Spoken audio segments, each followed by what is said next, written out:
నమస్తే, welcome to our channel. నేను పద్మిని. ముందుగా ప్రేక్షకులకి వారాహి నవరాత్రుల శుభాకాంక్షలు. వారాహి నవరాత్రుల సందర్భంగా వారాహి నవరాత్రులు అసలు ఎలా జరుపుకోవాలి, నియమాలు ఏమిటి, అమ్మవారిని ఎలా కొలిస్తే మన కోరికలన్నీ అమ్మవారు ఎలా తీరుస్తారు, ఏ సమయంలో అమ్మవారిని ఆరాధన చేసుకోవాలి, ఇవన్నీ తెలియజేయడానికి స్రవంతి గారు సిద్ధంగా ఉన్నారు. మరి మాట్లాడదాం. అక్క నమస్తే. అక్క నమస్తే పద్మిని. చాలా చాలా కృతజ్ఞతలు మీ సమయం ఇస్తున్నందుకు. అమ్మవారి కోసం ఎల్లప్పుడు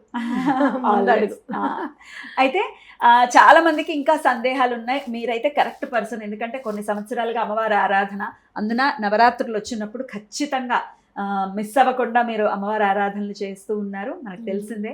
కాశీలో కానీ త్రిపురాంత క్షేత్రంలో కానీ 2 సంవత్సరాలు కన్సర్వేటివ్ గా చేసుకుని ఉన్నారు. సో వారి సందేహాలన్నీ ఈ రోజు నివృత్తి చేద్దాం అక్క. తప్పకుండా చేద్దాం. అయితే నా ఉద్దేశం ఏమిటి అంటే ఒక 9 వీడియోస్ ఇవ్వాలి ప్రేక్షకులకి అని చెప్పి, Day 1, Day 2, Day 3 అని చెప్పి పబ్లిష్ చేద్దాం. ఒక రోజు ముందు వీడియోస్ అన్ని వస్తాయి. సో ప్రతిరోజు కూడా ఈ వీడియో చూస్తే మీకు అర్థమైపోతుంది ఈ రోజు ఎలాగా. అలాగే ఈ నవరాత్రిలో కూడా 9 అవతారాలు ఉంటాయి కదా. 9 అవతారాలు మనం చక్కగా చేసుకోవచ్చు. ఆ 9 అవతారాలు ఏమిటి, ఏ రోజు ఏ అమ్మవారిని ఎలా పూజించుకోవాలి, అంటే ఏ నామంతో ఉంటారనేది మేడం చెప్తారు. సో అంటే మళ్ళీ అది ఎలా చేయాలనేది వీడియోలో తెలుసుకుందాం. మొదలు పెడదాం అక్క. మొదలు పెడదాం. మరి 5వ రోజు అమ్మవారిని ఏ రూపంతో ఏ నామంతో కొలవాలో ఇప్పుడు తెలుసుకుందాం. చెప్పండి. యజ్ఞవారాహి అమ్మవారి కిందకి మనం అమ్మవారిని పూజించుకుంటాం అన్నమాట. యజ్ఞవారాహి అంటే ఏంటి అని అంటే సమస్త భూమండలాన్ని కూడా ఎప్పుడైతే హిరణ్యాక్షుడు ముంచేశాడు, సముద్రాన్ని ముంచేశాడు. ఈ మధ్య మనం విన్నాం కూడా, పైన సముద్రం కూడా కనపడింది, కింద సముద్రం కాదు, సముద్రాన్ని భూమిలో ఉన్న సముద్రాన్ని భూమిలో ఎలా చేసేస్తా అని అంటాం. అమాయకత్వం. సముద్రం భూమిలోనే ఉండాలా, ఎక్కడైనా ఉంటుంది అని చెప్పి మధ్య కనపడింది ఆ సముద్రం. అక్కడి నుంచి వెలువదీశారట భూమిని. నాసా వాళ్ళకి కనపడింది అని చెప్పి చాలా పెద్ద జర్నల్ చదివాను నేను. క్లియర్గా చదివి ఒకసారి వీడియో చేద్దాం. అయితే మరి అలా సంరక్షించే శక్తిని వరాహస్వామికి ఇచ్చింది ఎవరు అంటే వారాహిదేవి అనమాట.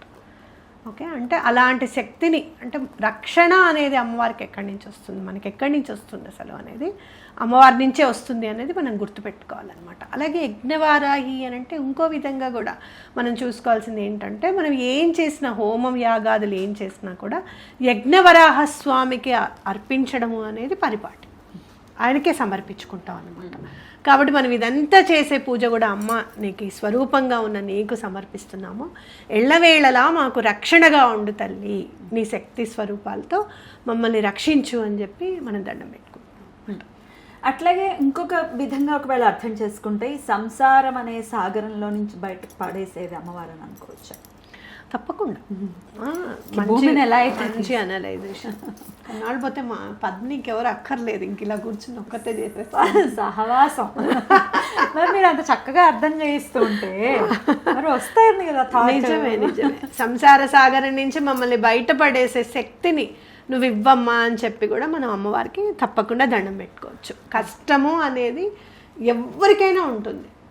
అయితే ఆ కష్టాన్ని మనం ఎట్లా మనము పైకి రావాలి, మన పద్మినికి చెప్తున్నా ఎట్లా దాచుకోవాలి పద్మిని అని ఒక ధైర్యం వచ్చింది కదా. ఖచ్చితంగా వచ్చింది. ఫ్యూచర్ మీద హోప్ వచ్చింది నాకు.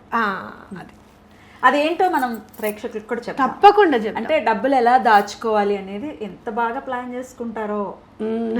చక్కటి మంచి అంటే మెసేజ్ చేశారు. మీకు చెప్తాను. ఒకళ్ళకి అనుకోకుండా నేను అపాత్రదానం చేశాను, అది నాకు తెలుసు నేను చేశాను. ఇవాళ క్యాల్కులేట్ చేసుకున్నా ఎంత చేశాను నేను అని చెప్పి. మీరు నమ్మండి నమ్మకపోండి, ఆ డబ్బులు దాయడానికి ఇవాళ నేను బస్సు ఎక్కా. ఆధార్ కార్డు చూపించి ఫ్రీ బస్ ఎక్కేసి వచ్చా. ఎందుకు అని అంటే నేను చేశాను, అక్కడి నుంచి అడిగే పరిస్థితి కాదు, ఆ నోట్లో నోరు పెట్టలేము. అపాత్రదానం చేసే మా అమ్మ ఇంత బాధపడింది, నా పిల్లలు ఆ బాధపడకూడదు అని చెప్పి ఇవాళ నేను బస్సులో వచ్చి ఆ డబ్బులు తీసుకుని వెళ్ళి పక్కకు పెట్టా.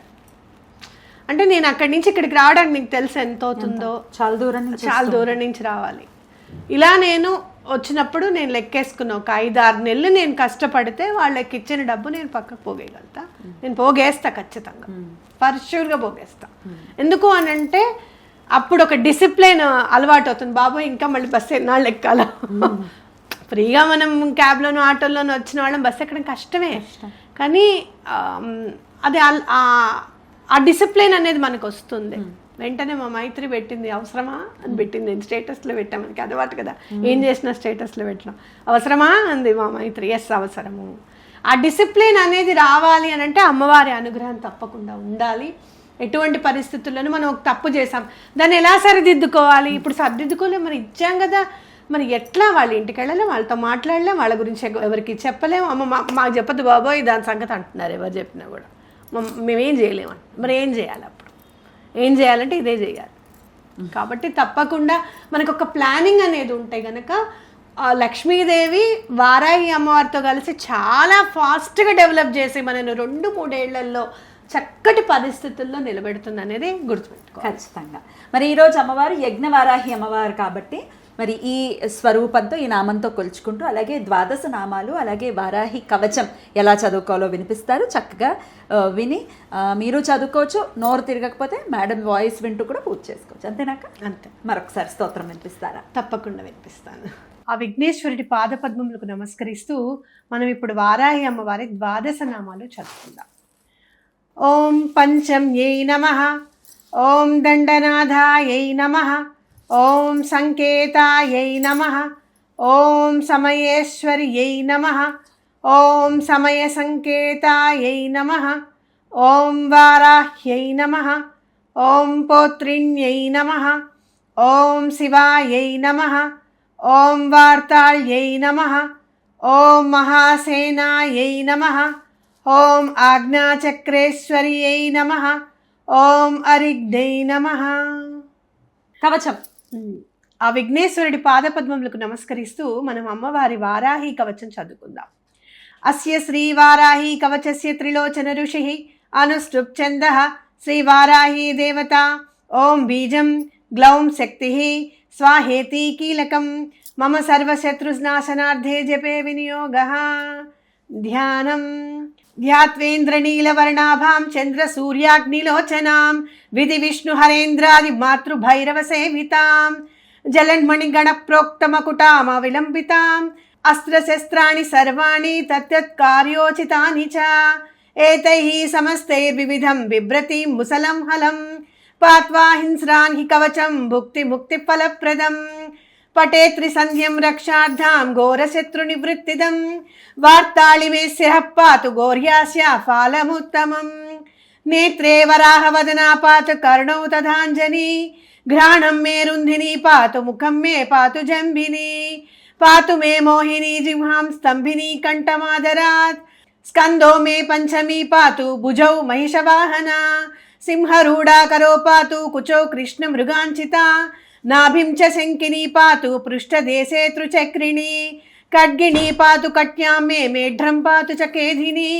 गुदं मे क्रोतिनी पातु जगनं स्तम्भिनी तथा चण्डोर्चोर्मुयुग्मं जानुनी शत्रुमर्दिनी जङ्गाद्वयं भद्रकाली महाकाली च गुल्पयोः पादाद्यङ्गुलिपर्यन्तं पातु चोन्मत्तभैरवी सर्वाङ्गं मे सदा पातु कालसङ्कर्षणी तथा युक्तायुक्तस्थितं नित्यं सर्वपापात्र्यमुच्यते सर्वे समृद्ध्य संयुक्तं भक्तरक्षणतत्परं समस्तदेवता सर्वं सव्यं विष्णोः पुरार्धने सर्वशत्रुविनाशाय शूलिना निर्मितं पुरा सर्वभक्तजनाश्रित्या सर्वविद्वेषसंहतिः वाराही कवचं नित्यं त्रिसन्ध्यं यपटे नरः तथा विदं भूतगणान् स्पृशन्ति कदाचन आपदाः शत्रुचोरादि गृहदोषाश्च सम्भवाः माता पुत्रं यदा वत्सं धेनुपक्षेवलोचनं तदाङ्गमेव वाराही रक्षा रक्षाति सर्वदा इति श्री रुद्रयामल తంత్రే శ్రీ వారాహి కవచం. రుద్రయామల తంత్రం అంటే చాలా చాలా మహిమాన్వితమైనది అని వింటూ ఉంటాం. అద్భుతం. ఒక్కసారి చదువుకుంటే చాలు అక్క? ఒక్కసారి చదువుకుంటే చాలు. అమ్మవారి కవచం ఏంటంటే అన్ని విధాలుగా అసలు పంచభూతాలని కాదు, లేదు అంటే గనక శత్రువులు బయట అంతఃశత్రువులు, మనలో ఉన్న అంతఃశత్రువులు ఎలా ఉంటారు చెప్పు, ఎవరు అవునా కాదా?